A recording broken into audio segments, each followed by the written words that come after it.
Allegations of neglect, unqualified staff, and life-threatening conditions. In Local 10 News has learned the state recently shut a South Florida assisted living facility. One resident was hospitalized, another left in agony for days. Tonight, Local 10 News investigator Jeff Weinsteer confronts the owner.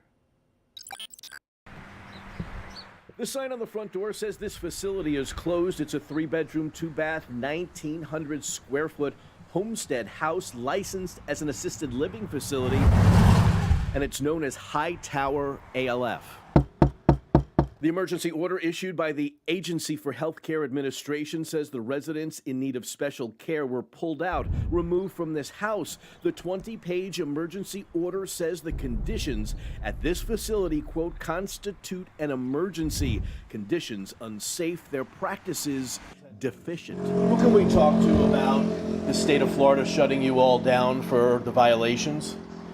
Putting patients' care in jeopardy? So we're checking out everything what's happened here. So we're figuring out everything what's happening right now. He identified himself as the owner. He's trying to figure out what's going on. Well, this emergency order spells it out. The facility's administrator decided to go to Brazil for 2 months, left an unqualified, unlicensed, untrained person in charge to care for residents here.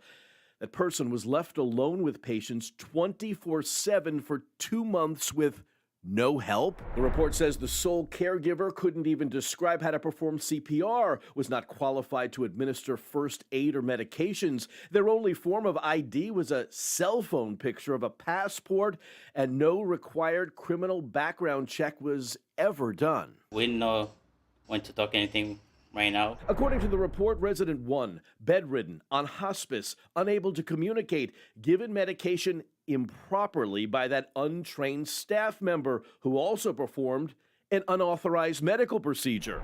Resident 2 suffered severe abdominal pain for days, was untreated by the staff member who attempted a medical procedure, but it failed. Emergency services weren't called for 4 days, delaying critical hospital care. Resident 3, a diabetic, missed insulin doses due to a lack of oversight. Resident 4, a known fall risk, was left unattended, fell and fractured a hip. There was a delay in calling emergency help. That fall required surgery. We're still figuring it out. So we're still waiting to talk to our lawyers to see what's happening, okay? You were taking care of people. But thank you. Thank you. So much. Thought it was a good idea Have a to good do- day. Goodbye. No comment? The emergency order says patient health care deficiencies were found here in July and October of 2024. Before you trust your loved one in a facility like this, head to Florida Health Finder. You can view the facility's history and their past inspection reports. 3 of the residents removed by the Department of Children and Families. A 4th, according to documents, remains in the hospital recovering from injuries sustained inside this house. In Homestead, Jeff Weinsteer, Local 10 News.